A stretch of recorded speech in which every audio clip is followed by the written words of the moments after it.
আমরা চলে এসেছি রাজশাহীর উপকেন্দ্র ব্রাহ্মণশিকরে। এখানে কিছু খামারি রয়েছেন যারা আর কি বাসায় গরু পোষেন। তাদের কিছু গরু আপনাদেরকে দর্শন দেওয়ার জন্য আমার এই ভিডিও, সঙ্গে থাকবেন আপনারা। আমরা চলে এসেছি একজন খামারির কাছে। আমরা তার গরু দেখার জন্য কিছু খরিদ্দার এসছে, তাদের কথোপকথন আমরা শুনতে পারি।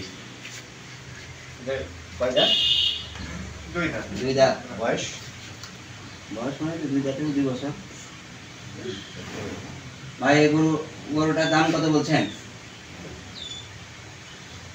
50। কত? 1,50,000। 1,50,000। আপনি কত মন টার্গেট করছেন ভাই? আমি টার্গেট করেছি 5 মন, তে লোকজনে বলছে 4.5 মন এভাবে। 5 মন না, এটা হবে না, 4.5 কমই হবে। হ্যাঁ, আমি 3.5 মনে 4.5 মন রয়েছে এই হিসাবে। আমি আইডিয়া করছি যে মোটামুটি আপনার 4 হতো। 30 এর ওইপার হবে, এপার হবে না। 3.5 মন, 3.5 মন 4.5 মন হিসাব করছি। 4.5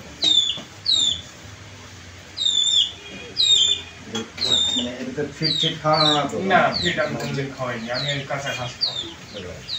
মানে আউড়ও খাই না। আপনি যে দাম বলেন সেই দাম হিসেবে তো হাট অনুযায়ী অনেক দাম শুধু বেশি। এই ঘাস আউড় দিই না, আউড় মানে কত রাখা যাবে ভাই বলেন তো দেখি? কত লাস্ট কত পারবে?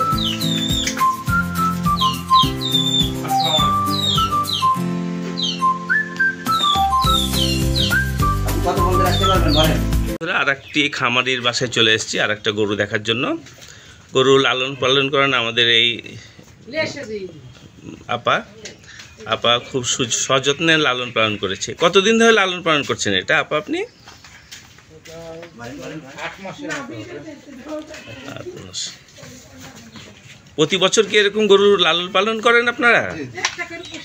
একটা করে না, শুধু কোরবানির জন্য, বিক্রির জন্য না? এটা থেকে লাভবান হন আপনি?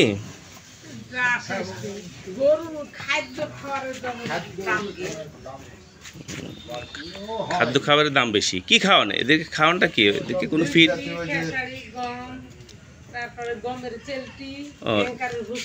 আচ্ছা, দেশি খাবারে বেশি খাওয়ান তাই না? আচ্ছা আচ্ছা। গ্রামীণ পরিবেশে গরুটা আর কি ওনারা লালন পালন করছে। এবার একটা ঠিক আছে, যেভাবে দেখতেন সেভাবেই দেখবেন। ঈদের আগের দিন আপনার গরুটা নিয়ে যাব।